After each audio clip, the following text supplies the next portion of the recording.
as eleições para 2026. Tema número 1 do nosso mandato será a declaração de guerra ao crime organizado. Será a transformação da concepção do crime organizado como organização terrorista, trazer para o Brasil o conceito do que é conhecido lá fora como direito penal do inimigo, do jurista Günther Jacobs, a ideia do direito penal de terceira velocidade, que já é muito discutido lá fora e que inclusive tem influência no direito americano, na Europa tem, que é a ideia de você tratar alguém que recorrentemente comete crimes e que sequer aceita a lei pátria como sua lei, como um inimigo. Portanto, o direito tem que ser rápido com ele, as leis penais têm que ser rápido, o processo penal tem que ser rápido e as punições têm que ser muito duras. Mas aí você vai depender de outros poderes, né? Dos quais você não teria influência. Naturalmente, mas se a população decidiu eleger um candidato de um partido nanico, que recém surgiu, e ele chegou à presidência da República, com certeza a campanha foi gloriosa. E esse será o tema principal desse mandato. E nesses 100 primeiros dias de mandato, que os presidentes da República costumam contar com um beneplácito institucional dos demais poderes para poder iniciar a sua agenda, eles já vão saber qual é a nossa agenda. Tanto que eu falei essa frase que é, no primeiro dia, o presidente da República tem que se encontrar junto com o seu governador, que temos a liderança do Rio de Janeiro, o bombeiro Rafa, que por enquanto é nosso pré-candidato ao governo do Rio de Janeiro, e nós vamos fazer a primeira ocupação para demonstrar que o foco nosso é esse. Nós precisamos libertar 25 milhões de brasileiros que estão presos à mão do crime organizado.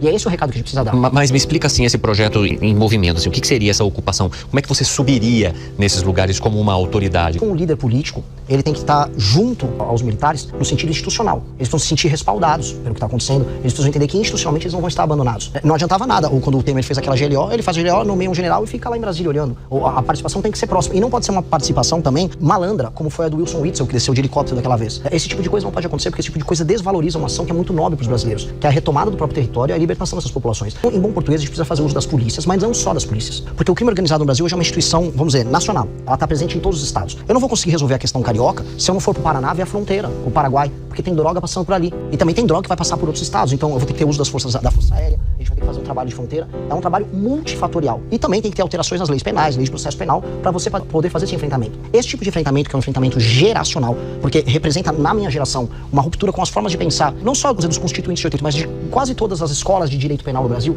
que pensam muito mais na ressocialização do que na punição, ela representaria essa mudança, uma mudança no enfoque e no enfrentamento.